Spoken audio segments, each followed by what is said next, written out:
এই বয়াতি মার্কা কিছু বক্তাও আছে, আলেম নামক জালেম আছে না নাই, জুড়ে বলেন। মানে হওয়া দরকার ছিল বয়াতি, হয়ে গেছে বক্তা। কথা বলেন। যেমন গিয়াসউদ্দিন তাহেরি, এগুলো আলেম না বয়াতি? বয়াতি। মমতাজ মনে হয় এত গান জানে না যে গান ও জানে। এবার আলাউদ্দিন জিলাপি, কথা বলে না কেন? আজকে দেখলাম এই আবুল সরকারের জন্য বয়াতি এই জিলাপি, আলাউদ্দিন জিলাপি, সে লাইভ করতেছে, যাহারে এই বয়াতিদের সাথে কাজটা করা ঠিক হচ্ছে না। কত মায়া লেগেছে, কারণ জাতে জাতে তো এক, ঠিক না বেঠিক জুড়ে বলেন? কত মোহাব্বত লেগেছে এক বয়াতি আরেক বয়াতির জন্য।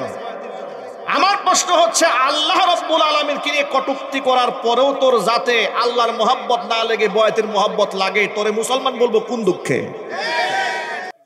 আল্লাহর শানে যে সে কথাটা বলেছে, নাউজুবিল্লাহি মিন যালিক, এটা তো মুখে আনাও পাপ। একে তো না তার মধ্যে কোনো কোরআনের জ্ঞান আছে, না হাদিসের জ্ঞান আছে।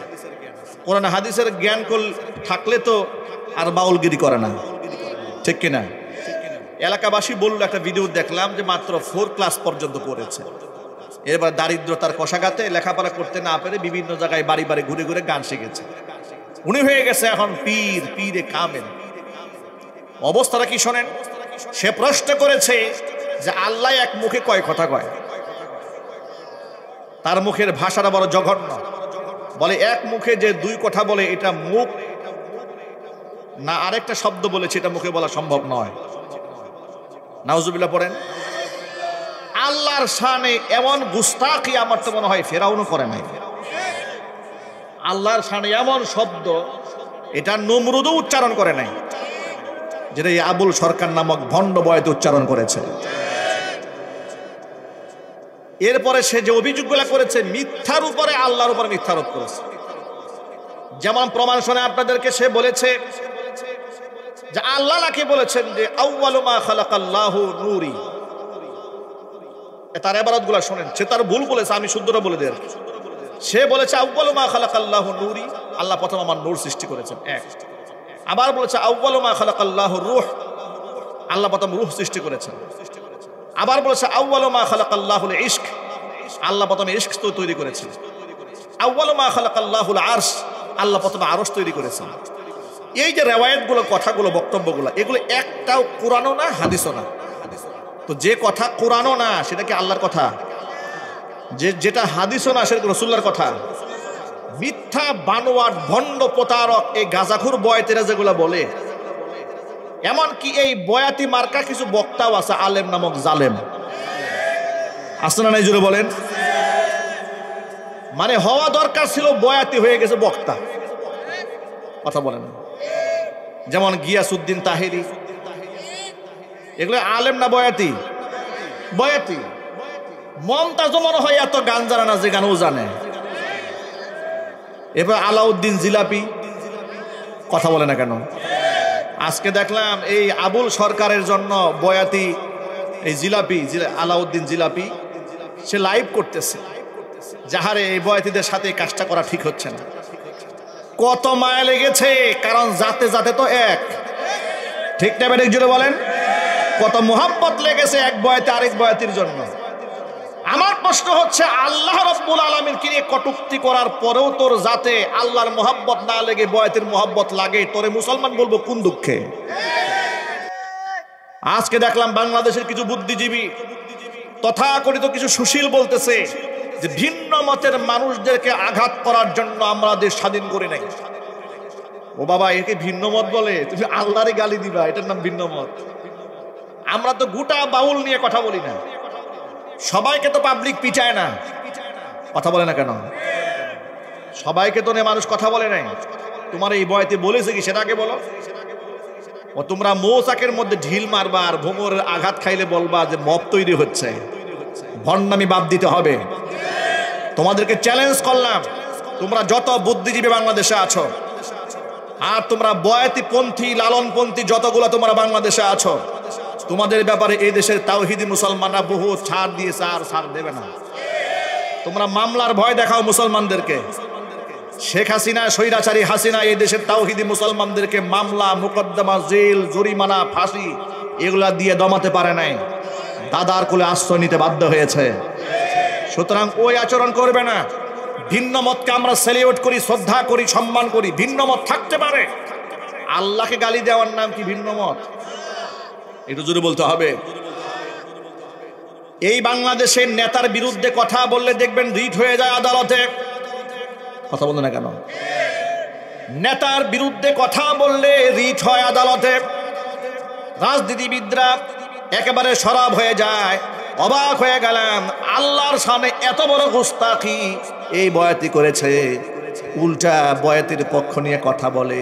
তারা বলে হুজুর একটু বাড়াবাড়ি করতেছে, তাওহীদি মুসলমানরা একটু বাড়াবাড়ি করতেছে, দরকার নাই, বা বাড়াবাড়ি করার কারণে তীব্র নিন্দা জানায়।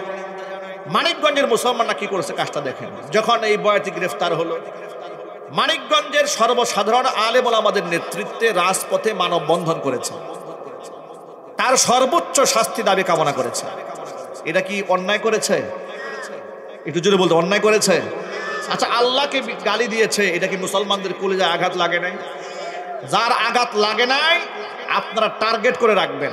আল্লাহকে গালি দেওয়ার পরেও যেই ব্যক্তি আল্লাহকে গালি দেওয়ার পক্ষে অবস্থান গ্রহণ করেছে, ও মূল্য ওর জানাজাও করবেন না, কারণ ও মুসলমান নয়। কথা ঠিক না? জোরে বলেন। আলেম ওলামারা মানববন্ধন করেছে, মিছিল করেছে, তাওহীদি মুসলমানরা। আলেম ওলামারা সকাল 7টা থেকে তারা মানববন্ধন করেছে। আর সেই জায়গায় তাদের এই প্রতিবেদনটাকে, তাদের প্রতিবাদটাকে বিতর্কিত করার জন্য 11টায় ওরা আবার পাল্টা আরেকটা প্রোগ্রাম ডেকেছে, বাউলের ভক্তরা, এবং উস্কানিমূলক বক্তব্য তারাই প্রথম দিয়েছে। এতে আলেম ওলামাদের পক্ষের সাথে হাতাহাতি হয়েছে। ওরা আগে আলেমদের গায়ে হাত তুলেছে। এখন আলেমদের গায়ে যখন হাত তুলে ফেলেছে, তখন আলেমদের সংখ্যা তো বেশি। আর এই দেশে আল্লাহ ভক্ত মানুষ বেশি না বাউল ভক্ত মানুষ বেশি? নিঃসন্দেহে আল্লাহ ভক্ত মানুষ বেশি। আল্লাহর পক্ষের লোকেরা বাউল পক্ষের লোকেদেরকে এমন পেদানি দিয়েছে, পিটায় পানিতে ফেলছে। ওই পিটায়া পানিতে ফেলার দৃশ্য পত্র পত্রিকায় দিয়া বুদ্ধিজীবী তথাকথিত সুশীল নামক কুলাঙ্গারেরা আফসোসে একজন লুঙ্গি ভিজে যাচ্ছে। চোখ ভিজে না, ওদের আফসোস কি ভিজে? লুঙ্গি ভিজে। এমন আফসোস, আহারে বাউলদেরকে শেষ করে দিল, 1000 বছরের ঐতিহ্য শেষ করে দিল। এই সমস্ত কথা বলে ঘটনার প্রবাহটাকে ভিন্ন দিকে প্রবাহিত করার প্রচেষ্টা চালাচ্ছে। ওরা যে আল্লাহরই এত বড় গালি দিয়েছে, এটা নিয়ে কোনো আওয়াজ নাই। আমাদের বক্তব্য বড় স্পষ্ট। এই বাউল নামক ফাউলেরা, এই ভণ্ড প্রতারক, গাঁজাখোর, মিথ্যাবাদী, মদখোর, লম্পট, বদমাশেরা ইসলামী শরীয়ত নিয়ে, কোরআন নিয়ে, সুন্নাহ নিয়ে, আল্লাহ নিয়ে, রাসূল নিয়ে ব্যঙ্গ করবে যতদিন, পাবলিক গণ পিরুনি দিবে ততদিন। আপনারা কি প্রস্তুত আছেন? আমি দুহাত দেখতে যাচ্ছি।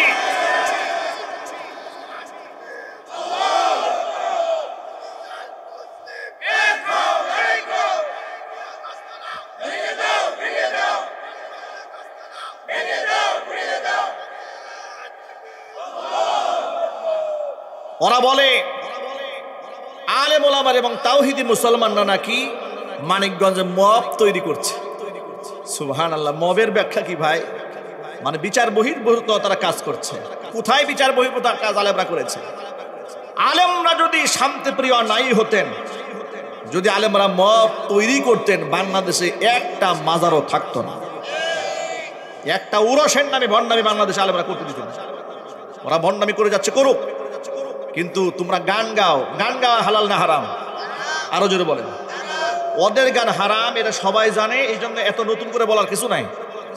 কোরআন সুন্নাহর কথা স্পষ্ট হয়ে গেছে। কদ তাবায়্যানা রুশদু মিনাল গায়য়ি, কোনটা হক কোনটা বাতিল স্পষ্ট হয়েছে। ধর্মের নামে জবরদস্তি আমরা করি না, কিন্তু তুমি যখন উদ্গীব হয়ে আমার পায়ের মধ্যে পাড়া দিয়ে আমার আল্লাহকে গালি দিয়ে বসবা, তখন তোমার চাপার দাঁত আমি একটাও রাখবো না। কোন সুশীলগিরি এই জায়গায় চলবে না। মনে রাখবেন, আল্লাহকে গালি দেওয়ার পরে সে গালিবাজের পক্ষে যেই সুশীল কথা বলে, ও সুশীল নয়, ও নাস্তিক। কথা পরিষ্কার। আল্লাহকে গালি দেওয়ার পরে গালিবাজের পক্ষে যেই সুশীল থাকে, বুদ্ধিজীবী থাকে, ও বুদ্ধিজীবী নয়, ও শয়তান। ঠিক কিনা? আল্লাহকে গালি দিলে আচরণটা কেমন হয় একটু সাহাবীদের কাছ থেকে শিখি। আবু বকর সিদ্দিক রাদিয়াল্লাহু তাআলা আনহু মদিনার রাস্তা দিয়ে হেঁটে যাচ্ছেন। এমন সময় দেখতে পেলেন ফানহাস বিন আযুরা, এক ইহুদি পণ্ডিত, তার নিজের ধর্মের লোকদেরকে তাওরাত কিতাবের তালিম দিচ্ছে। আবু বকর সিদ্দিক রাদিয়াল্লাহু তাআলা আনহু পাশ দিয়ে হেঁটে যাওয়ার সময় দৃশ্য দেখে ফানহাসকে ডেকে বললেন, ফানহাস, ওয়াইহাক ওয়াইলাক, তুমি ধ্বংস হও, তুমি একজন ইহুদি আলেম হয়েও তুমি আমার নবীর নবুয়তকে স্বীকার করো না। অথচ ইহুদিরা আল্লাহর নবীকে এমন ভাবে চিনে যেমন নিজের সন্তানদেরকেও চিনে। এটা আল্লাহ পাক নিজে বলেছেন কোরআন মাজিদের সূরা বাকারায়, আল্লাযীনা আতাইনাহুমুল কিতাবা ইয়ারিফুনাহু কামা ইয়ারিফুনা আবনাআহুম ওয়া ইন্না ফারীকাম মিনহুম লা ইয়াকতুমুনাল হাক্কা ওয়া হুম ইয়ালামুন। যাদের উপর আমি কিতাব নাজিল করেছি ইতপূর্বে, মানে কোরআনের আগে যাদেরকে আমি কিতাব দিয়েছি, তাওরাত দিয়েছি, জাবর দিয়েছি, ইনজিল দিয়েছি, এক কথা আহলে কিতাব যারা, তারা আমার নবীকে দেখা মাত্র এমন ভাবে চিনবে, কোনো পরিচয় দিতে হবে না। সুবহানাল্লাহ।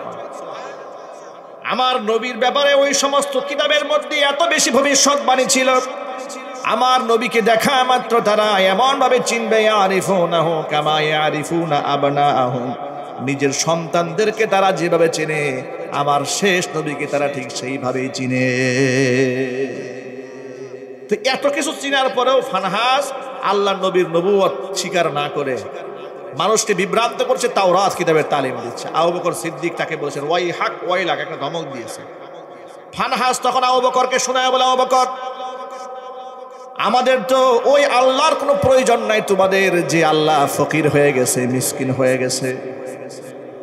আল্লাহকে ফকিরটা কেন বললো শোনেন, কোরআন মাজিদের সূরা বাকারার মধ্যে আল্লাহ পাক আয়াত নাযিল করেছেন, মান যাল্লাযী ইউকরিদুল্লাহা কারদান হাসানা ফায়ুদাইফাহু লাহু আদআফান কাসীরা। এমন কোন ব্যক্তি আছে আল্লাহ তাআলাকে কর্জে হাসানা দেবে, আল্লাহ পাক তোমাকে বহুগুণ বাড়ায় দেবে। আল্লাহকে কর্জে হাসানা দেওয়া মানে হচ্ছে গরিব অসহায়দেরকে দান করা।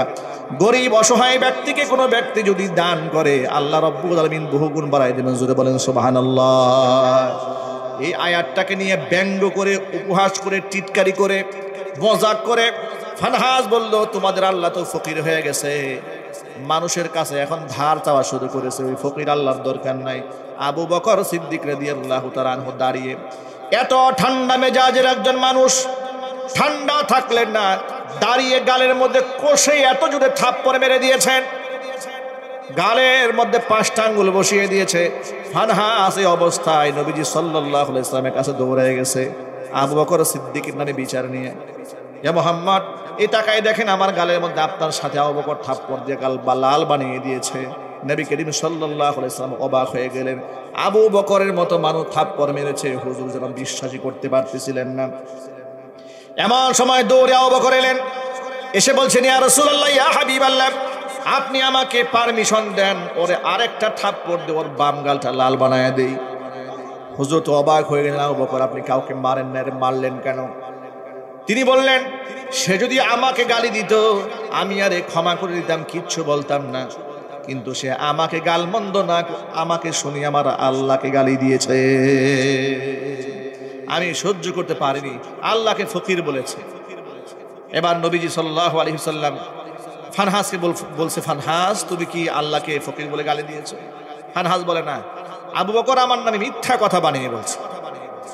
ভাইরা আমার, আবু বকর তো মিথ্যা বলার সাহাবী নন, ঠিক কিনা বলেন? এখন আল্লাহর নবী সাল্লাল্লাহু আলাইহি ওয়াসাল্লাম কঠিন বিচারের সম্মুখীন হয়েছেন। হুজুর তো আর স্বজনপ্রিয়তা করবেন না, স্বজনপ্রীতি করবেন না, পার্সিয়ালিটি করবেন না, যে আমার সাহাবী যেহেতু তার পক্ষ অবলম্বন করি, নবী তা করলেন না। হুজুর বললেন, আবু বকর আপনি যে থাপ্পড় মেরেছেন সাক্ষী আপনি নিজেই, সে যে আল্লাহকে ফকির বলে গালি দিয়েছে একটা প্রমাণ দাঁড় করান। আবু বকর বললেন, নবীজি কি করে আমি প্রমাণ দেব? যেখানে আমি থাপ্পড় মেরেছি সেখানে এই ইহুদিদের লোক ছাড়া কেউ ছিল না, আর আল্লাহকে ফকির যখন বলে গালি দিয়েছে সেখানে শুধু আমি একাই ইমানদার ছিলাম, বাকি সবগুলো ছিল ইহুদি, আমার পক্ষে তো কেউ কথা বলবে না। নবী করিম সাল্লাল্লাহু আলাইহি সাল্লাম আসমানের দিকে বারবার তাকাচ্ছিলেন, আল্লাহর পক্ষ থেকে কোনো রায় আসে কিনা, ফয়সালা আসে নাকি। কারণ আল্লাহর পক্ষ থেকে যদি ফয়সালা না হয়, নবী এখন ফয়সালা দিয়ে দিবেন। আবু বকর যেভাবে তার থাপ্পড় মেরেছে, ফানহাসু হুবহু এমন একটা থাপ্পড় আবু বকরের গালে উঠায় দিবে। এবার আপনারা জবাব দিয়ে বলেন তো, আবু বকর রাদিয়াল্লাহু তাআলা আনহু ফানহাসের গালে থাপ্পড় মেরেছেন নিজের জন্য নাকি আল্লাহর জন্য? আরো জোরে বলুন, কার জন্য? আল্লাহ পাক দৃশ্য দেখেন নাই? আল্লাহ পাক যখন দেখেন তার হাবিব বারবার আকাশপানে তাকান, জিবরাইল আলাইহিস সালাতু ওয়াস সালামকে দিয়ে আল্লাহ পাক কোরআনের আয়াত পাঠিয়ে দিলেন, ও জিবরাইল যা আমার দোস্তের কাছে গিয়া জানাই দে, আবু বকরের পক্ষে সাক্ষী দুনিয়ার কোনো মানুষ নয়, স্বয়ং আল্লাহ পাক আমি নিজেই হয়ে গেলাম। আল্লাহ তাআলা কোরআনে কারীমের আয়াত নাযিল করে দিলেন, লাকাদ সামিআল্লাহু কাওলাল্লাযীনা ক্বালু ইন্নাল্লাহা ফাকীরুন ওয়া নাহনু আগনিয়া। আমি আল্লাহ তাআলা কসম করে বলছি, অবশ্যই আমি আল্লাহ শুনে নিয়েছি ওই সমস্ত ব্যক্তিদের কথা যারা বলেছে আল্লাহ তাআলা ফকির আর আমরা হলাম ধনী। কে শুনেছেন? আল্লাহ শুনেছেন। ইতিহাস অনেক লম্বা, ঘটনার বিবরণও অনেক লম্বা। একটা হাদিস বর্ণনা করার বিশ্লেষণ শুরু করলে মোটামুটি রাত কেটে যাবে। এখান থেকে আমি যা বোঝাতে চেয়েছি সেটা হলো, আবু বকর সিদ্দিক রাদিয়াল্লাহু তাআলা আনহুর মতো নরম ঠান্ডা একজন সাহাবী আল্লাহকে গালি দিয়েছে, এটা সহ্য করতে পারে না, চড়ে গালে থাপ্পড় বসাই দিয়েছেন। বিচার নিয়ে আদালতে যান নাই। তা আপনার সামনে, আমার সামনে, ইমানদারের সামনে যখন এই বাউল নামক ফাউল বলেছে যে আল্লাহ এক মুখে কয় কথা কয়, নাউজুবিল্লাহ পড়েন, আরো যদি বলেন নাউজুবিল্লাহ, যে আল্লাহ এক মুখে কয় কথা বলে। এক নাম্বার হচ্ছে এই যে কথাগুলো বললাম, যে আল্লাহ তাআলা প্রথম আরশ সৃষ্টি করেছেন, প্রথম রূহ সৃষ্টি করেছেন, প্রথমে ইশক সৃষ্টি করেছেন, প্রথমে নূর সৃষ্টি করেছেন। এই সবগুলো জাল, কোনো ভিত্তি নাই কথাগুলা। না এগুলা কোরআনে আছে, না এগুলো হাদিসে আছে। তাহলে যে কথা আল্লাহর নয় সেই কথা আল্লাহর নামে চালিয়ে আবার আল্লাহকে প্রশ্নবাণের জর্জরিত করা। আল্লাহর কথা কি তাআরুজ হতে পারে? আল্লাহর কথা কি এক কথা আরেক কথা বিপরীত কখনো হতে পারে? এটা কি সম্ভব? কখনো সম্ভব না। সহিহ হাদিসে একটা আরেকটার সাথে কখনো সংঘর্ষ বাঁধে না। প্রেক্ষাপট যদি জানা থাকে তাহলে কোনো সংঘর্ষ থাকে না, তাআরুজ থাকে না। আবার যদি কোনো কোনো ক্ষেত্রে সংঘর্ষ মনে হয়, মুহাদ্দিসদের কাছে গেলেই সেই সংঘর্ষ আপনার মিটে যাবে। এই জাহেলগুলা না আছে ইলম, না আছে আমল, এরা আল্লাহর সামনে প্রশ্ন করে আল্লাহকে বিতর্কিত করে মানুষের সামনে। যে আল্লাহ আরো কি বলে জানেন? আরেক জায়গায় বলতেছে যে আল্লাহ তুমি শয়তানকে যে বের করে দিলা, এরপরে আদমকে তুমি বের করে দিলা, তা আদমকেও তুমি বানিয়েছো, গন্ধম গাছও তুমি লাগাইছো, তুমি কেন লাগাইলা? তুমি যদি না লাগাইতে তাহলে আদম তো ফলটা খাইতো না। নাউজুবিল্লাহ পড়বেন। এগুলা কি কোনো গোলাম আল্লাহর সামনে প্রশ্ন করতে পারে? সূরাতুল আহজাবের 36 নম্বর আয়াত এই শিক্ষা দিয়েছে যে আল্লাহর সামনে প্রশ্ন তোলার ক্ষমতা কারো নাই। আমরা কি আল্লাহর সামনে কোনো প্রশ্ন তুলবো? ভাইরা আমার, এবার মূল কথায় ফিরে আসি।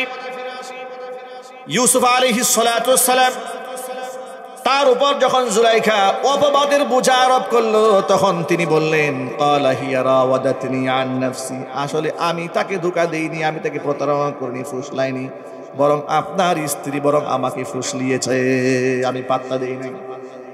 আমি দৌড়ে পালাতে এসেছি, আপনার স্ত্রী পিছন দিক থেকে জামার টান দিয়ে ছিঁড়ে ফেলেছে। এবার এই অবস্থা চলছে। একবার জুলাইখা বলে তার কোনো দোষ নাই, এদিকে ইউসুফ বলে তার কোনো অপরাধ নাই। কিন্তু ঘটনা তো একটা ঘটে গেছে, অপরাধ তো কারো না কারো আছে। এবার স্বামী জিজ্ঞেস করলেন, ইউসুফ ঘটনা যেহেতু ঘটে গেছে, তোমার যে কোনো অপরাধ নাই, তোমার এই পক্ষে একটা সাক্ষী দাঁড় করাও। নবী ইউসুফ আলাইহিস সালাতু ওয়াস সালাম সাময়িক সময়ের জন্য একটু মন খারাপ হয়ে গেল, আমি সাক্ষী কোথা থেকে দাঁড় করাবো? পক্ষান কলবের মধ্যে ইলহাম করে দেওয়া হলো, নবী ইউসুফ আপনার ভয় পাওয়ার কোনো কারণ নাই, আপনার চরিত্রের সার্টিফিকেট দেওয়ার জন্য জুলাইখার ঘরের মধ্যে আমি আল্লাহ তাআলা সাক্ষী রেখে দিয়েছি। বলে কোন সাক্ষী?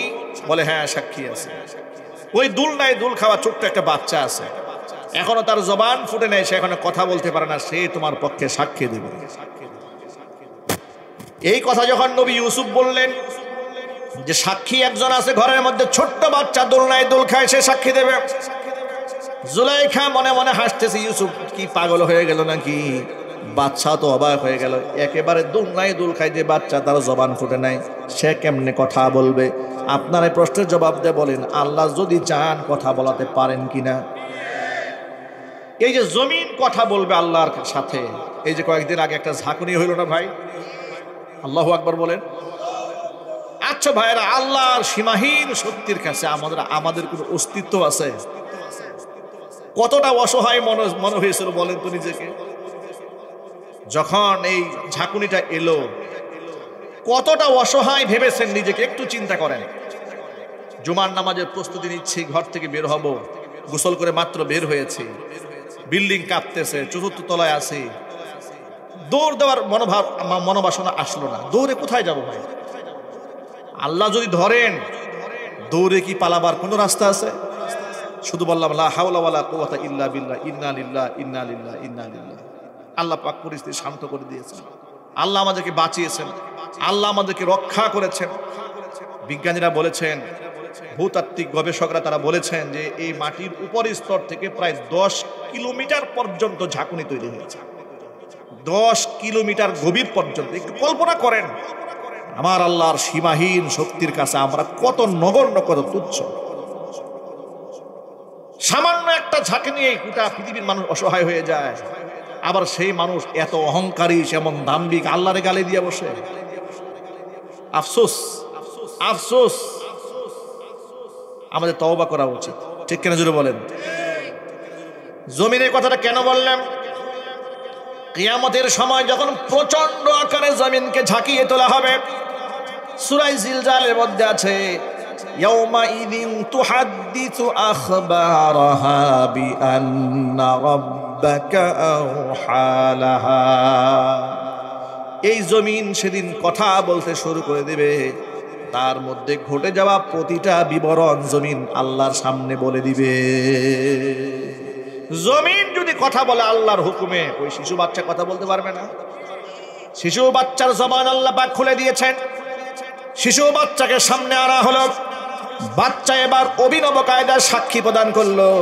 এভাবে বলল না ইউসুফের কোনো দোষ নাই, সব দোষ আপনার স্ত্রী জুলাইখার। এভাবে বললে শয়তান ধোঁকা দিতে পারতো যে বাচ্চা কি দেখেছে আর কি বুঝেছে আর কি বলেছে। এই জন্য বাচ্চা এমন একটা জবাব দিয়েছে যে তার পক্ষে সাক্ষী এখন বাচ্চা নয়, বাদশা নিজেই হয়ে যায়। বাচ্চার মুখের ভাষাটা ছিল এরকম। কোরআন বলছে সূরা ইউসুফে, ওয়া শাহিদা শাহিদুম মিন আহলিহা ইন কানা কামিসুহু কুদ্দা মিন কুবুলিন ফাসাদাকাত ওয়া হুয়া মিনাল কাযিবিন। ও বাদশা, আপনি আগে ইউসুফের জামার দিকে তাকান। ইউসুফের জামা যদি সামনের দিক থেকে ছেঁড়া হয়, তাহলে আপনার স্ত্রী সত্যবাদী, ইউসুফ মিথ্যাবাদী। কারণ একজন পুরুষ যখন কোনো নারীর উপর ঝাঁপিয়ে পড়ে, নারী আত্মরক্ষা করতে গিয়ে, ধস্তাধস্তি করতে গেলে সামনের দিক থেকে জামা ছিঁড়ে যাওয়ার কথা। ওয়া ইন কানা কামিসুহু কুদ্দা মিন দুবুরিন ফাকাযাবাত ওয়া হুয়া মিনাস সাদিকিন। আর ইউসুফের জামা যদি পেছন দিক থেকে ছেঁড়া হয়, তাহলে ইউসুফ সত্যবাদী, আপনার স্ত্রী মিথ্যাবাদী প্রমাণ হয়ে যাবে। ইউসুফ আত্মরক্ষার জন্য দৌড় দিয়েছে, আর জুলাইখা পিছন দিক থেকে তাকে টেনে ধরে জামা টেনে ছিঁড়ে ফেলে দিয়েছে। কি অভিনব কায়দার সাক্ষী দিয়েছে। বাদশা যখন তাকালো, কোরআন বলছে, ফালাম্মা রাআ কামিসাহু কুদ্দা মিন দুবুরিন ক্বালা ইন্নাহু মিন কাইদিকুন্না ইন্না কাইদাকুন্না আযীম। বাদশা যখন ইউসুফের জামার দিকে তাকিয়েছে, দেখতে পেল জামা সামনের দিক থেকে ছেঁড়া নাই, জামা পেছন দিক থেকে ছেঁড়া। তিনি বুঝতে পারলেন সমস্ত অপরাধ তার স্ত্রীর। তিনি স্ত্রীকে ডেকে বললেন, ইন্নাহু মিন কাইদিকুন্না ইন্না কাইদাকুন্না আযীম। এগুলা তোমাদের মহিলাদের চক্রান্ত, তোমাদের মহিলাদের চক্রান্ত বড় ভয়ঙ্কর। ঠিক কিনা জোরে বলেন ভাইরা আমার। এইভাবে পৃথিবীতে যুগ যুগ ধরে শয়তান নিরপরাধ মানুষকে পেচের মধ্যে ফেলে দিয়ে অপরাধীদের তা বাঁচিয়ে দেওয়ার চেষ্টা করেছে, কিন্তু রক্ষা করেছেন কে? ইউসুফ আলাইহিস সালাতু ওয়াস সালামকে কে রক্ষা করেছেন? আল্লাহ পাক রক্ষা করেছেন। প্রিয় ভাইরা আমার, এখান থেকে আমি এই ঘটনা থেকে আমার মূল প্রতিপাদ্য বিষয় হচ্ছে, আমার আলোচনার মূল পয়েন্টটা যে জন্য আমি আলোচনা টেনেছি, ইউসুফ আলাইহিস সালাতু ওয়াস সালাম সম্পর্কে আল্লাহ পাক বলছে ইন্নাহু মিন ইবাদিনাল মুখলাসিন, সে আমার একনিষ্ঠ বান্দাদের অন্তর্ভুক্ত ছিল। আর একনিষ্ঠ বান্দাদেরকে শয়তান ধোঁকা দিতে পারে না। তো ইউসুফ আলাইহিস সালাতু ওয়াস সালামকে যদি শয়তান ধোঁকা দিতে না পারে, আমাদের নবীকে ধোঁকা দিতে পারবে? আমাদের নবীদের মর্যাদা কি কম না বেশি? অনেক অনেক বেশি। কয়েকদিন আগে এক আলোচক, বাংলাদেশের বিখ্যাত আলোচক, ওয়াজের ময়দানে বসে নবী করিম সাল্লাল্লাহু আলাইহি ওয়াসাল্লামের শানে বলছেন যে মুহাম্মদ সাল্লাল্লাহু আলাইহি ওয়াসাল্লাম শয়তানের ওয়াসওয়াসা থেকে বাঁচতে পারেন না। শয়তান তাকে নামাজে ধোঁকা দিয়ে সূরার মধ্যে পেচ লাগাই দিয়েছে। একটু জোরে বলতে হবে নাউজুবিল্লাহ। অথচ নবী করিম সাল্লাল্লাহু আলাইহি ওয়াসাল্লাম বলেছেন যে আমার শয়তান আমার সাথে সারেন্ডার করেছে, আমাকে কখনো কল্যাণ ছাড়া অকল্যাণের নির্দেশ দিতে পারে না। জোরে কোন আল্লাহু আকবার।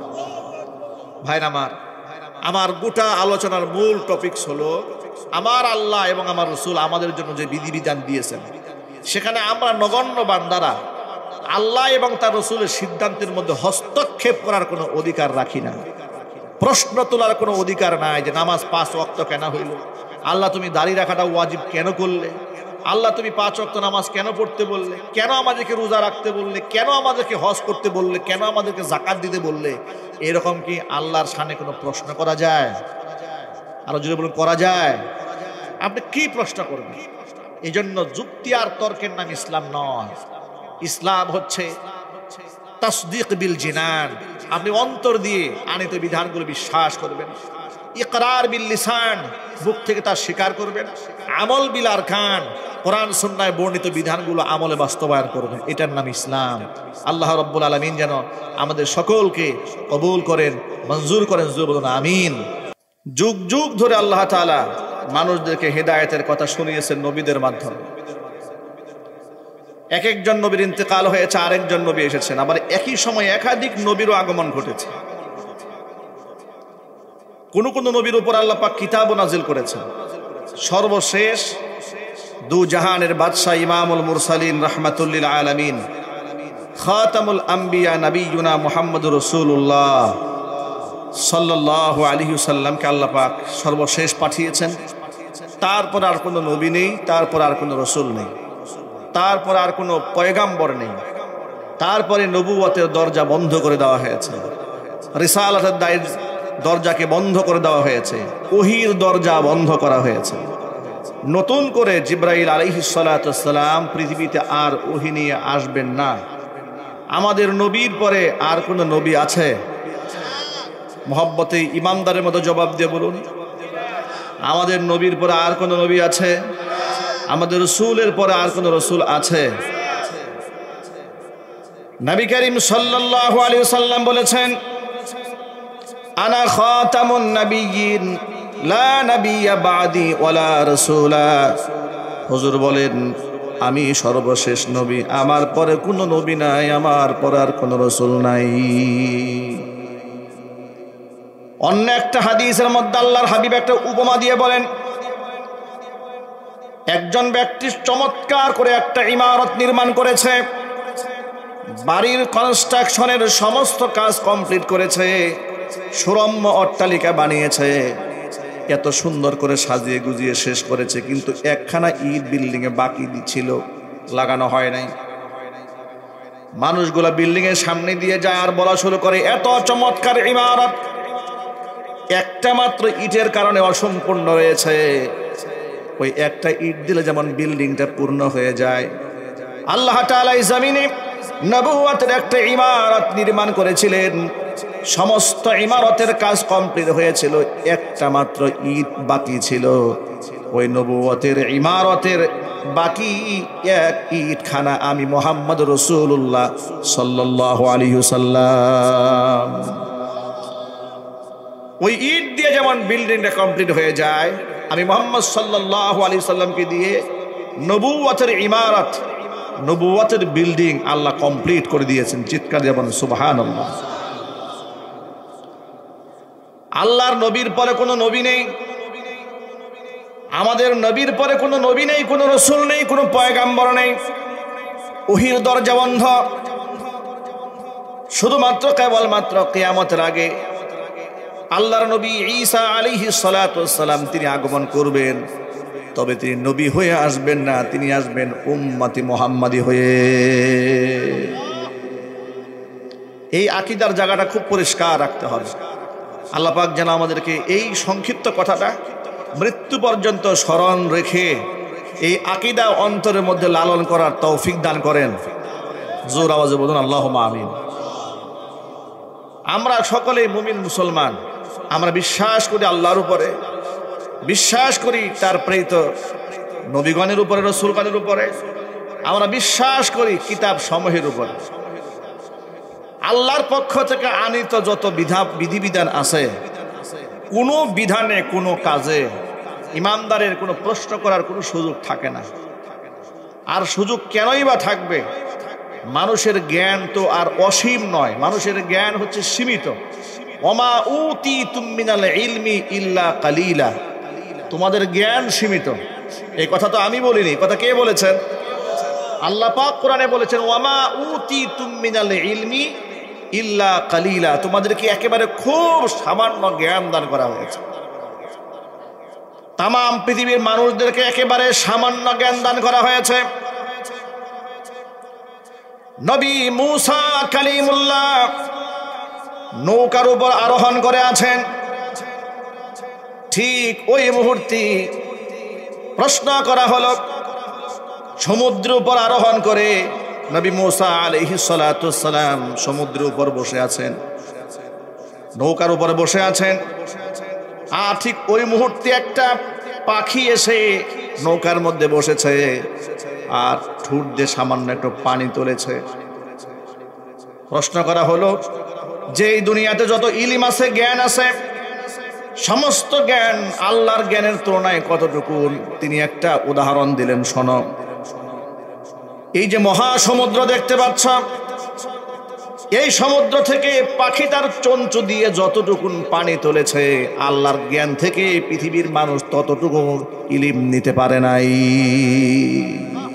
আল্লাহু আকবার বলেন।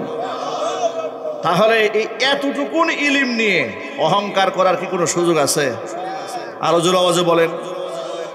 এই সসীম জ্ঞান নিয়ে অসীম জ্ঞানকে চ্যালেঞ্জ করা যায়?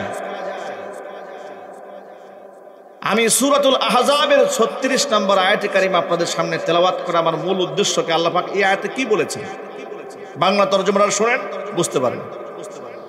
আল্লাহ পাক আয়াতের মধ্যে বলছেন ওয়ামা কানা লিল মুমিনিন, কোন ইমানদার বান্দার অধিকার নেই, ওয়ালা মুমিনাতিন, কোনো ইমানদার নারীরও অধিকার নাই, ইদা কাদাল্লাহু ওয়া রাসূলুহু আমরা, কোনো ব্যাপারে যদি আমি আল্লাহ কিংবা আমার রসুল যদি কোনো রায় দিয়ে ফেলে, সিদ্ধান্ত দিয়ে ফেলে, মতামত দিয়ে ফেলে, আইয়াকুনা লাহুমুল খিয়ারাতু মিন আমরিহিম, আমি আল্লাহ এবং আমার রসুলের এগেইনস্টে দাঁড়িয়ে কোনো ইমানদার নরনারীর অধিকার নাই সেই ব্যাপারে কোনো ব্যক্তিগত মূল্যায়ন পেশ করা, কোনো অধিকার নাই। আল্লাহর সিদ্ধান্ত এবং রসুলের সিদ্ধান্ত চূড়ান্ত। আল্লাহু আকবার বলেন। কার সিদ্ধান্ত চূড়ান্ত? আল্লাহ এবং তার রসুলের সিদ্ধান্ত চূড়ান্ত। সেখানে প্রশ্ন তোলার সুযোগ নেই। কোন ব্যক্তি যদি প্রশ্ন তুলে তো কি হবে শোনেন, ওয়ামান ইয়াসিল্লাহা ওয়া রাসূলাহু ফাকাদ দাল্লা দালালাম মুবিনা, কেউ যদি আল্লাহ এবং তার রসুলের সীমা লঙ্ঘন করে, প্রশ্ন যদি তুলে, তাহলে সেই ব্যক্তি সুস্পষ্ট গোমরা হয়ে যাবে। আল্লাহর ব্যাপারে কোনো প্রশ্ন তোলা যায় না, কারণ সসীম জ্ঞান দিয়ে অসীম জ্ঞানকে চ্যালেঞ্জ করা যায় না। চ্যালেঞ্জ যে করেছিল সে ধ্বংস হয়ে গিয়েছিল, চ্যালেঞ্জ করেছিল শয়তান। আল্লাহ রাব্বুল আলামিন বলেন, আমি যখন আদমকে সৃষ্টি করলাম, আমি সমস্ত ফেরেশতা কুলকে অর্ডার করলাম, ফাইদা সাওয়াইতুহু ওয়া নাফাখতু ফীহি মির রূহি ফাকউ লাহু সাজিদিন। কোরআনে কারীমের সূরাতুল হিজরের মধ্যে আল্লাহ পাক বলছেন, শোনো, আমি যখন আদমকে সৃষ্টি করলাম, আমি ফেরেশতাদেরকে বলে দিয়েছিলাম, ফাইদা সাওয়াইতুহু ওয়া নাফাখতু ফীহি মির রূহি, যখন আদমের সৃষ্টি আমি কমপ্লিট করে ফেলবো এবং তার মধ্যে আমি রূহ ফুঁকে দেব, ফাকউ লাহু সাজিদিন, তখন তোমরা সকলে মিলে আদমকে সিজদা দেবে। ফাসাজাদাল মালাইকাতু কুল্লুহুম আজমাউন, সমস্ত ফেরেশতারা সিজদা দিল, ইল্লা ইবলিস, ইবলিস সিজদা দেয়নি। আবা আইয়াকুনা মা'আস সাজিদিন, সে সিজদা দিতে অস্বীকৃতি জ্ঞাপন করেছে, সে সিজদাকারীদের সাথে অংশগ্রহণ করতে অস্বীকৃতি জ্ঞাপন করেছে। আল্লাহ পাক বলেন, আমি প্রশ্ন করে বললাম, ক্বালা ইয়া ইবলিসু মালাকা আল্লা তাকুনা মা'আস সাজিদিন, ইবলিসকে বললাম, কি হলো তোমার? সমস্ত ফেরেশতারা আমার আদমকে সিজদা দিয়েছে, তুমি সিজদা দিলে না কেন? তখন ইবলিস আল্লাহর হুকুমের সামনে যুক্তি দাঁড় করে দিয়ে বলছেন, ক্বালা লাম আকুল্লি আসজুদা লিবাশারিন খলাকতাহু মিন সালসালিম মিন হামাইম মাসনুন। হে আল্লাহ, একেবারে পচা দুর্গন্ধময় কাদা মাটি, সেই মাটি শুকায়া ঠনঠনে মাটি হয়েছে, সেই মাটি দিয়ে তুমি আদমকে বানালে, আমি কি এতই নগণ্য, এতই তুচ্ছ যে আমি তারে সিজদা দেব? নাউজুবিল্লাহ। লাম আকুল্লি আসজুদা লিবাশারিন, আমি তো ওই মানুষকে সিজদাকারী করার মতো এত নগণ্য আমি নই, আমি এতটা তুচ্ছ নই যে আমি ওই ব্যক্তিকে সিজদা দেব যেই ব্যক্তিকে পচা দুর্গন্ধময় কাদা থেকে ঠনঠনে মাটি তুমি সৃষ্টি করেছো। আল্লাহ পাকের সামনে এমন কথা বলেছে। অন্য আয়াতের মধ্যে আল্লাহ পাক বলেছেন, শয়তানের ভাষাটা এরকম ছিল, আসজুদু লিমান খালাকতা তিনা, আমি কি ওই ব্যক্তিকে সিজদা করব যাকে তুমি মাটি দিয়ে সৃষ্টি করেছো? খালাকতানি মিন নারিন ওয়া খালাকতাহু মিন তিন, তুমি আমাকে বানিয়েছো আগুন দিয়ে, আগুনের লাভা দিয়ে, আর ওরে বানিয়েছো মাটি দিয়ে। আগুনের স্বভাব হচ্ছে উপরে থাকা, মাটির স্বভাব নিচে থাকা। আমি আগুনের তৈরি হয়ে মাটির তৈরি মানুষকে সিজদা দেব, এটা কি যায় নাকি? আমার একটা প্রেস্টিজ আছে না? নাউজুবিল্লাহ, একটু জোরে পড়তে হবে। পৃথিবীতে আল্লাহর হুকুমের সামনে অবাধ্যতা করে, আল্লাহর হুকুমকে চ্যালেঞ্জ করে, যুক্তি স্থাপন করে ধ্বংস হলো শয়তান। শয়তানকে আল্লাহ পাক তখন কি বললেন শুনুন। আল্লাহ পাক বললেন, ক্বালা ফাখরুজ মিনহা ফাইন্নাকা রাজিম, জান্নাত থেকে বের হয়ে যায়, তুই বিতাড়িত। ওয়া ইন্না আলাইকাল লা'নাতা ইলা ইয়াউমিদ্দিন, বিচার দিবস পর্যন্ত তোর উপর লানত বর্ষিত হতেই থাকবে। শয়তান যখন দেখলো আমি তো ধ্বংস হয়ে গেলাম, জান্নাত থেকে বহিষ্কৃত হলাম, মারদুদ হলাম, সুতরাং ক্বালা রাব্বি ফাআনজিরনি ইলা ইয়াউমি ইউবআসুন, আয় আল্লাহ, তুমি আমাকে পুনরুত্থান দিবস পর্যন্ত আমাকে তুমি অবকাশ দাও, আমাকে এত লম্বা সময় আমাকে হায়াত দাও, আমাকে কার্য পরিচালনার সুযোগ দাও। আল্লাহ পাক বললেন, ক্বালা ফাইন্নাকা মিনাল মুনজারিন, তোকে অবকাশ দেওয়া হলো ইলা ইয়াউমিল ওয়াক্তিল মালুম, নির্ধারিত সময় পর্যন্ত, মানে কিয়ামত পর্যন্ত সময় তোকে দেওয়া হলো। যখন কিয়ামত পর্যন্ত সময় আল্লাহর পক্ষ থেকে শয়তান প্রাপ্ত হলো, শয়তানের কাজ তো শয়তানি করা, ঠিক না?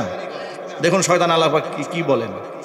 শয়তান আল্লাহকে ডেকে বলে, ক্বালা রাব্বি, আমার রব, বিমা আগওয়াইতানি, যেহেতু তুমি আমাকে গোমরা বানিয়ে দিয়েছ, তুমি আমাকে পথভ্রষ্ট করে দিয়েছো, সুতরাং আমি আর বেকার বসে থাকবো কেন? লা উযায়্যিনান্না লাহুম ফিল আরদি ওয়া লা উগওয়িয়ান্নাহুম আজমাইন, যে আদমকে সিজদা না করার অপরাধে আজকে আমি গোমরা হলাম, মালউন হলাম, মারদুদ হলাম, রাজিম হলাম, আমি একটাকেও ছাড়ব না। অবশ্যই লা উযায়্যিনান্না লাহুম ফিল আরদি, আদম সন্তানদের জন্য জমিনকে আমি অন্যায় কাজগুলোকে সাজিয়ে গুজিয়ে চিত্তাকর্ষণ করে রেখে দেব, এমন ভাবে সাজিয়ে রাখবো যে তারা হালালকে হারাম, হারামকে হালাল, কোনো বাজবেচার থাকবে না। সমস্ত অবৈধ কাজগুলো মানুষের সামনে সুন্দর হয়ে যাবে। জোরা জোরা নাউজুবিল্লাহি মিন যালিক। এমনকি এই কাজটা করে আমি কি করব? ওয়ালা উগবিয়ান্নাহুম আজমাইন, এই সমস্ত মানুষগুলোকে আমি বিপদগামী করব। এই কথা কে বলল? আরো জোরে বলেন, কে বলেছে? শয়তান বলেছে যে এগুলা আমি এই মানুষগুলাকে এই বিপদগামী করব। তবে শয়তান আগেই একটা ব্যাপারে তার নিজের ব্যর্থতার কথা মেনে নিয়েছে। সেটা কোনটা? ইল্লা ইবাদাকা মিনহুমুল মুখলাসিন। আল্লাহ, তোমার কিছু একনিষ্ঠ বান্দা আছে যেগুলার সাথে আমি ওয়াসওয়াসা দিয়েও কুলাতে পারবো না। এমন কিছু বান্দা তোমার আছে যে আমি শয়তান এদের সাথে পেরে উঠবো না। চিৎকার দিয়ে এখন আল্লাহু আকবার। ভাইরা আমার, আয়াত থেকে শিক্ষা হলো শয়তান সর্বশ্রেণীর মানুষকে ধোঁকা দিবে, কিন্তু কিছু মানুষের সাথে পেরে উঠবে না। এটা শয়তানের স্বীকৃতি আছে। আল্লাহ রাব্বুল আমিন বলেন, قال هذا صراط علي مستقيم إن عبادي ليس لك عليهم سلطان إلا من اتبعك من الغاوين। আল্লাহ পাক শয়তানকে ডেকে বলছে, শয়তান, তুই তো বললি আমার বান্দাদেরকে গুমরা বানাবি। বলে হ্যাঁ। আল্লাহ বলেন, ইন্না হাদা আলাইয়া সিরাতুল মুস্তাকিম, এই যে আমার কাছে একটা সোজা রাস্তা আছে। আমি প্রত্যেকটা যুগে যুগে নবী পাঠিয়ে আমার সোজা রাস্তাটা মানুষকে বলে দেব। সুবহানাল্লাহ বলতে পারলেন? শয়তান বলে আমি গুমরা বানাবো, আর আল্লাহ বলেন, শোন, আমি জামানায় জামানায় নবী পাঠিয়ে এই যে হাদা সিরাতুন আলাইয়া মুস্তাকিম, আমার উপর একটা সোজা একটা রাস্তা আছে, যে রাস্তা অনুসরণ করলে তোর বিপদের পথে আমার বান্দারা পা বাড়াবে না, সোজা হাঁটতে হাঁটতে আমি আল্লাহ পর্যন্ত পৌঁছে যাব।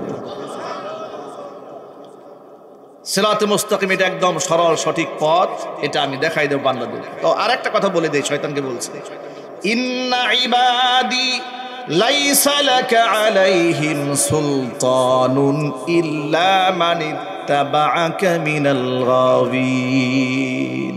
এর শয়তান শুনে রাখ, আমার যারা বান্দা, আমার বান্দাদের উপর তোর কোনো রাজত্ব চলবে না। আমার বান্দাদের উপরে রাজত্ব চলবে একমাত্র কার? একটু জোরে বলেন, আল্লাহর বান্দাদের উপরে রাজত্ব চলবে কার? আল্লাহ নিজে বলছেন, আমার বান্দাদের উপরে তোর কোনো রাজত্ব চলবে না। তবে হ্যাঁ, ইল্লা মান ইত্তাবাআকা, তবে তোর যারা অনুসারী হবে, মিনাল গাবিন, গুমরাদের অন্তর্ভুক্ত হবে। ওয়া ইন্না জাহান্নামা লামাউইদুহুম আজমাইন, তাদের জন্য নির্ধারিত জায়গা হচ্ছে জাহান্নাম। সবগুলাকে আমি জাহান্নামে নিক্ষেপ করব। বন্ধুগণ, আমি আপনাদের সামনে সাদা মাঠা বাংলা তর্জমাগুলো শুনিয়েছি। এখান থেকে আমরা কয়েকটা সবক নিয়েছি। এক নম্বর সবক হচ্ছে, আল্লাহ রাব্বুল আলামিন আদম আলাইহিস সালাতু সালামকে সৃষ্টি করার পরে ফেরেশতাদেরকে হুকুম করেছিলেন সিজদা দেওয়ার জন্য। সমস্ত ফেরেশতারা সিজদা দেওয়ার পরেও একজন সিজদা দেয়নি। সে কে? আরো জোরে বলেন। শয়তান আল্লাহ পাকের হুকুমের সামনে প্রশ্ন তুলেছে, ঠিক কিনা জোরে বলেন? নিজের বড়াইত্ব প্রকাশ করেছে, নাম্বার 2। 3 নাম্বার, শয়তান মানুষকে ধোঁকা দিবে বলে আল্লাহ পাককে চ্যালেঞ্জ করেছে। 3 নাম্বার, শয়তান তার নিজের ব্যর্থতা স্বীকার করে নিয়েছে যে তোমার মুখলেস বান্দাদেরকে আমি ধোঁকা দিতে পারবো না। মুখলেস বান্দাদেরকে যে ধোঁকা দেওয়া যায় না তার প্রমাণ নেন। আল্লাহর নবী ইউসুফ আলাইহিস সালাতু ওয়াস সালাম চেহারা সুন্দরে, আকার আকৃতিতে, মুআমালাত মুআশারাতে আসমানের নিচে জমিনের উপরে এমনটা পরিপূর্ণ কমপ্লিট একজন আদর্শিক আখলাকে পরিপূর্ণ মানুষ ছিলেন তিনি। চেহারার মধ্যে আল্লাহ পাক এমন লাবণ্যতা দান করেছিলেন যার রূপের প্রশংসা করে বিশ্বনবী মুহাম্মদ রাসূলুল্লাহ সাল্লাল্লাহু আলাইহি সাল্লাম বলেন, মেরাজ রজনীতে আমার ভাই ইউসুফের চেহারার দিকে যখন আমি তাকিয়েছি, হুজুর বলেন আমার কাছে মনে হয়েছে আল্লাহ পাক পৃথিবীতে যত সৌন্দর্যতা সৃষ্টি করেছেন এটাকে যদি 2টা ভাগে ভাগ করা যায়, তাম বিশ্বের সৌন্দর্যতাকে যদি দুটা ভাগে ভাগ করে দেওয়া যায়। অর্ধেকটা ভাগ সৌন্দর্যতা শুধুমাত্র কেবলমাত্র আমার ভাই ইউসুফের চেহারার মধ্যে আল্লাহ ঢেলে দিয়েছে। আল্লাহ নবী তো অতিরঞ্জন করে কোনো কথা বলেন না। ইউসুফ আলাইহিস সালাতু ওয়াস সালাম সম্পর্কে এটা হচ্ছে আমাদের নবীর স্টেটমেন্ট। হুজুর বলেছেন, আমি যদি পৃথিবীর সৌন্দর্যকে ভাগ করি, দুই ভাগ সৌন্দর্যের মধ্যে এক ভাগ পরিপূর্ণভাবে আমার ভাই ইউসুফের চেহারার মধ্যে আল্লাহ দান করে দিয়েছেন। ইউসুফ আলাইহিস সালাতু ওয়াস সালাম এত সুন্দর মানুষ, যে ঘরে থেকে লালিত পালিত হয়ে বড় হয়েছে, সেই ঘরের জুলাইখা বাদশার স্ত্রী নিজেকে সামলাতে পারে নাই। ছলে বলে কলে কৌশলে আটকাতে যখন পারেনি, সাতটা দরজা তালা লাগিয়ে দিয়েছে। অন্দর মহলে ডেকে নিয়ে বলেছে, হায় তালাক, আসো আমার কাছে, আমি তোমার জন্য প্রস্তুত। ইউসুফ আলাইহিস সালাতু ওয়াস সালাম তিনি তো একজন পুরুষ মানুষ, নওজওয়ান, যৌবনের চাহিদা আছে, তামান্না আছে, কামনা আছে, বাসনা আছে। তিনি তো দুর্বল হয়ে যেতে পারতেন।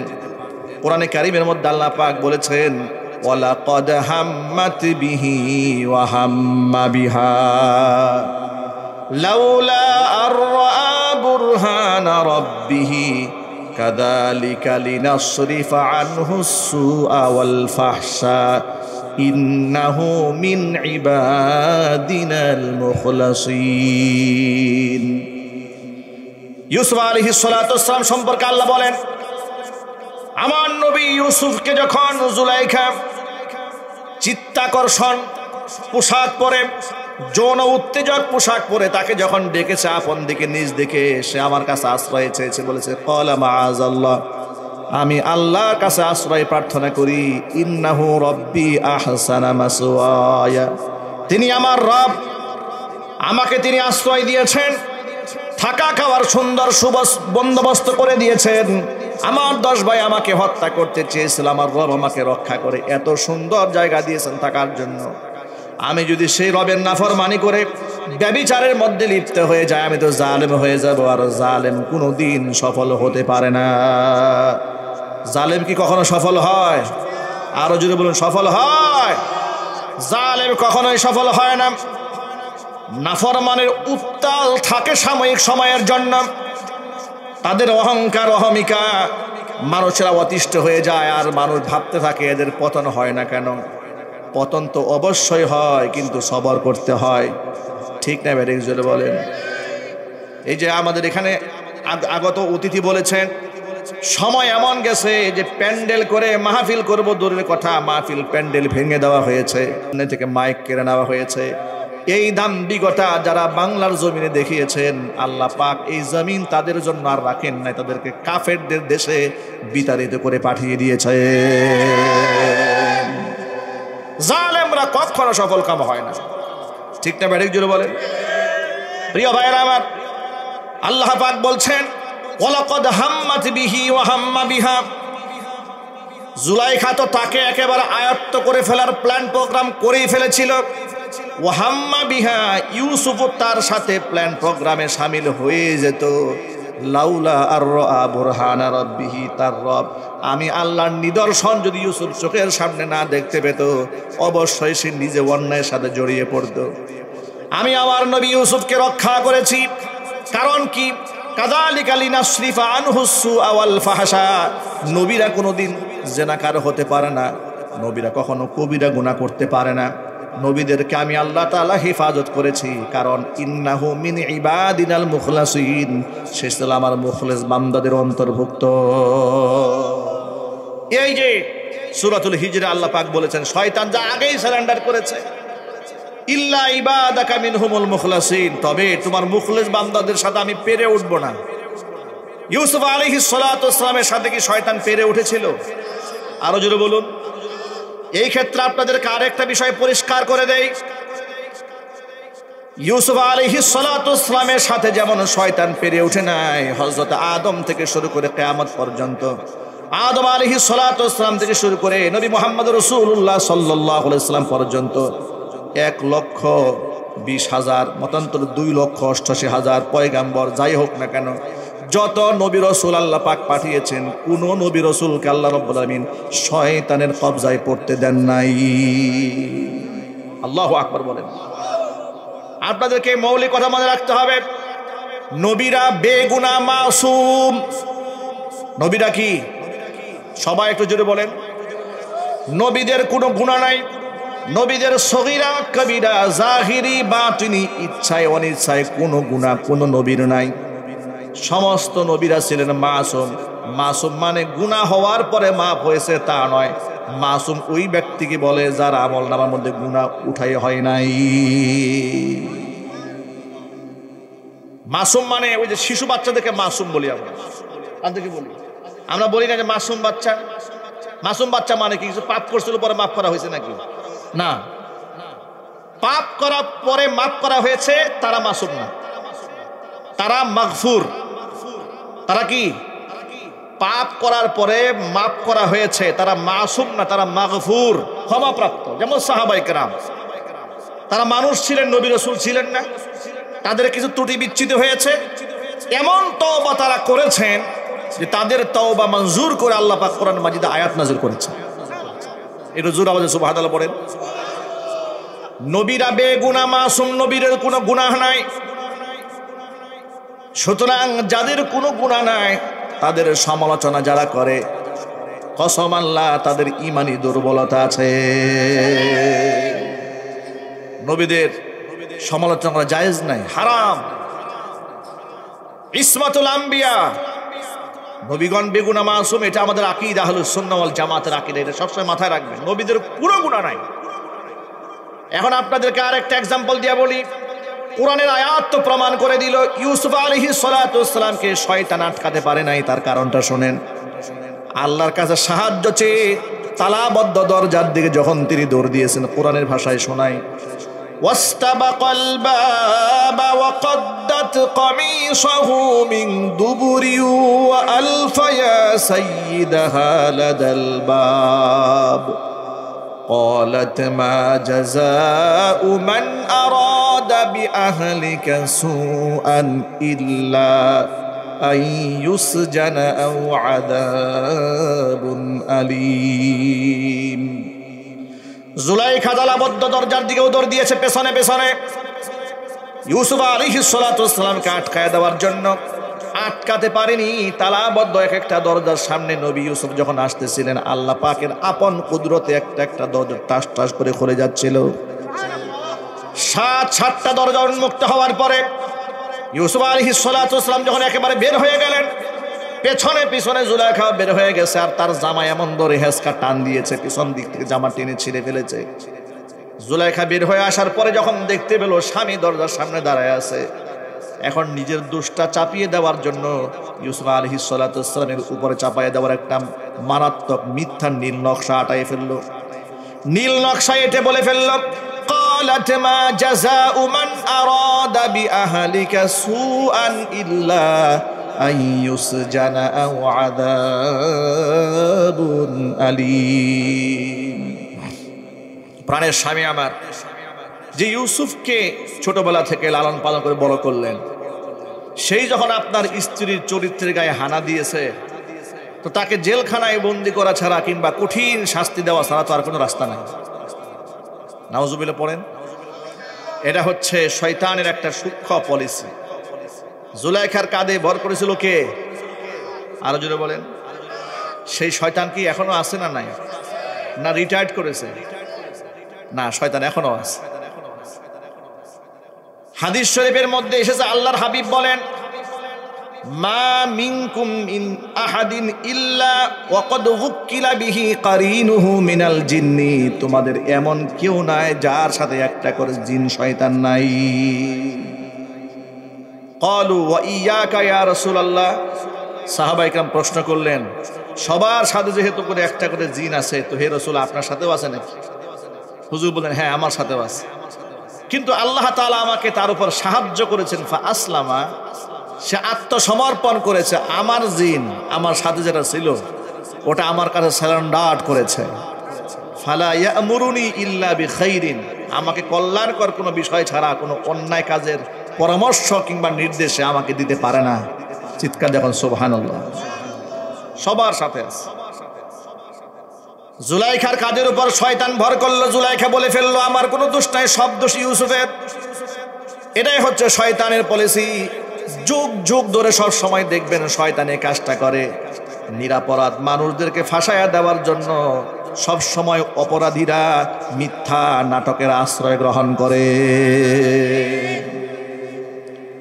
স্বৈরাচারী হাসিনা আমলে আলেম ওলামাদেরকে সবসময় বলতো জঙ্গিবাদী, ঠিক না ঠিক বলে? কত জঙ্গি নাটক যে সপ্তাহের পর সপ্তাহ, মাসের পর মাস চলত। দুদিন পর পর শুনতাম অমুক বাড়িতে জঙ্গি আস্তানা আছে, র্যাবে ঘেরাও দিয়েছে। কোথায় হয়েছে? গাজীপুরে অমুক বাড়িতে আছে, মিরপুরে অমুক বাড়িতে আছে, সাতক্ষীরাতে অমুক বাড়িতে আছে, জঙ্গি অভিযান চলছে। আমার বুঝে আসে না, হাসিনাও নাই এখন জঙ্গিও নাই, ঠিক না ব্যাঠিক জুড়ে বলেন? তাহলে এর দ্বারা তো প্রমাণ হয় সব জঙ্গি হাসিনা নিজে পালতো। এই জন্য তাকে মাদার অফ হিউম্যানিটি তো বলা যায় না, মাদার অফ মাফিয়া বলা যায়, মাদার অফ জঙ্গি বলা যায়, মাদার অফ টেররিস্ট এবং মাদার অফ টেররিজম।